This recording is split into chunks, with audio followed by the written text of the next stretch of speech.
Hello guys, welcome back to Drex Games, and today I'll be doing a slight overview of the Infectum 1.5. Well, really, something about the Infectum 1.5 is that it will be split into two parts. Part 1 and Part 2, all these things in the two chests are for Part 1.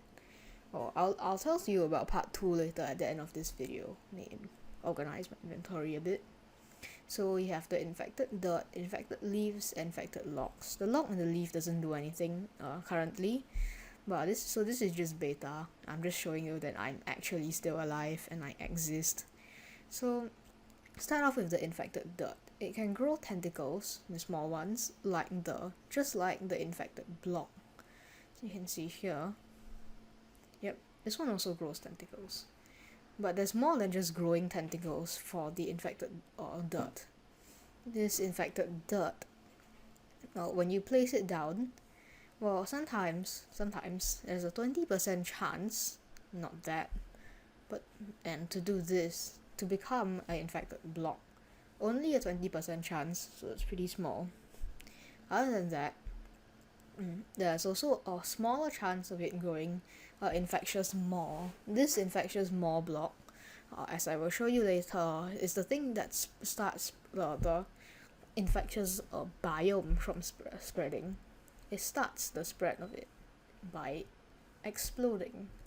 It will explode into multiple little infectious spore droplets, which will grow more infectious dirt and small infectoids.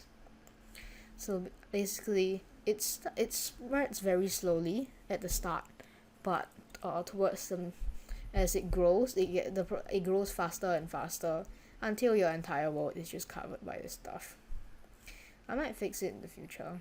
I don't know. This is just still some beta footage. Oh, yep, it spreads quite quickly. Actually, there was one more. Now there's 3. Yeah, other than having all this stuff, there's even more to the biome, as I will show. It's actually not a true biome. It's really just an infected patch. I can't change the chunks, unlike in the parasite mod. So, yeah. Also planning to how to start the biome, starting with a central core. Don't think I'm copying, because this is just an idea. I'm having a enemy called the deep rot root. And this thing, yeah, it spreads it pretty deep actually. It goes 4 blocks deep. Sometimes it can generate infectious moss. Yeah, it's just a fleshy tree with an eyeball blob on it. So, aside from doing that, I need to show you something. The infectious blob. There are 3 types of blob trees, this one being the smallest one. There are also 3 types of infectious trees, which I will show you later. The blob is a big fleshy ball, and it doesn't do anything at this moment, but it needs something called the sensor to trigger it. This sensor currently doesn't have an animated texture, but I will fix that later. It's like a scout sensor. You can see it kind of, flashing. It'll be more obvious if I set it to midnight, so you'll be able to see the light that it produces. Yep, it's quite obvious. I'll set my time back to day, and if I were to grab this sensor over here, let's hope it's the correct one, place it down. Why isn't the blob activating? Oh wait, maybe I used the wrong sensor. There are actually 2 types of sensor, one being the activated block and the other being the deactivated block. Well, it's a bit buggy at this moment because you could break the activated one and get the deactivated one. Anyways, now I have the correct one, and it bursts into these new mobs, the sentries. Oh, the sentry is this big flying, I don't know, worm thing. I don't know what the my texture artist was doing with this. Well, they have 5 health, just like buzzers. And yeah, they used to, during beta testing, they used to spawn in like groups of 7 to 5. Of every time one blob explodes, but I realized as the biome was growing, this would get very unstable, so there would just be way too many of them. Yeah, they also shoot projectiles, so they are a bit more annoying than buzzers. Okay, it actually spreads quite quickly once I'm kind of distracted. So You can see the patch has gotten bigger just from one infectious maw. So that's why I guess you gotta watch out for those deep rot roots once I made it, only if I release them. So here's the bulb stem, and this small bulb, which is just a decorative element, and another one of the bulb trees. Yeah, this will just be dangling from a root or something. So, and also here's the big bulb. I'll put it here. Oh, wait, I can't really see it right now because it just shares the same hitbox as a normal block. I ought to make that a bit bigger too. So here's the bulb. And yeah, now I'm gonna show you all the infected trees and maybe the guardian mob. Well, I guess while waiting for these new tree to grow, I'll just punch this guy to death, I guess.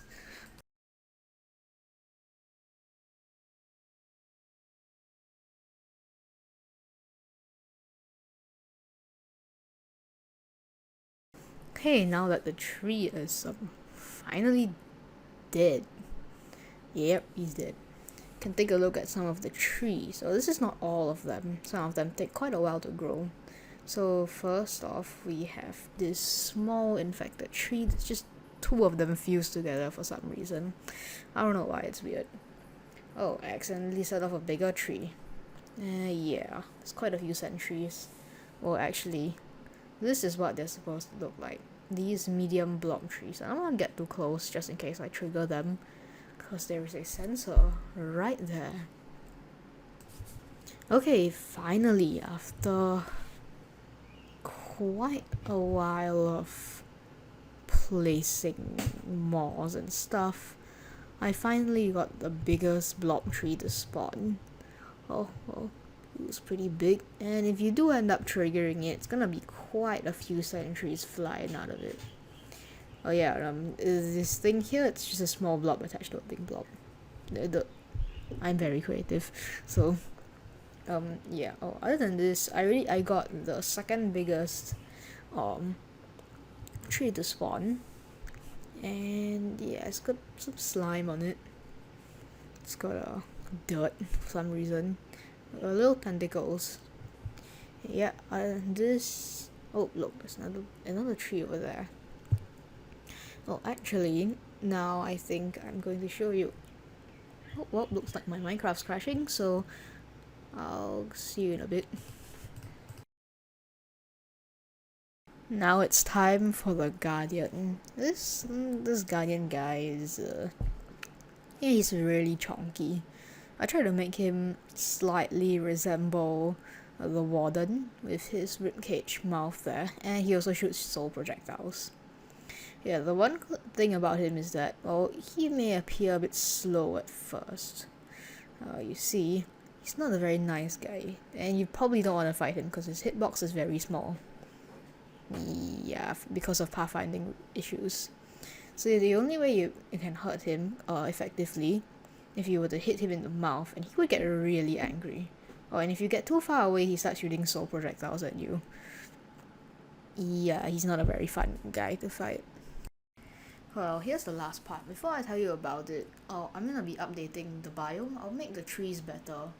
Well, cause Hatched Artist just came into my room and said, yeah, you gotta fix this stuff. So, anyways, I'm actually missing one thing here from all these cultish stuff. It's the worship altar. Well, looking at all these things, well, this is actually just for part 2 of update 1.5. And some of the things are kind of unfinished, like you see that table over there, kind of looks like an anvil, but some sides a bit like untextured. And this summoning altar, sacrifice altar, which it's still a bit buggy, the placement. Oh, here's just a quick thing on what it does. It kills things. So I have a statue, and yeah, some building blocks. If you can recognize what the statue and the summoning altar depict, then you might already guess what the entire thing is all about. Well, I guess until then, see ya, I guess. Also subscribe.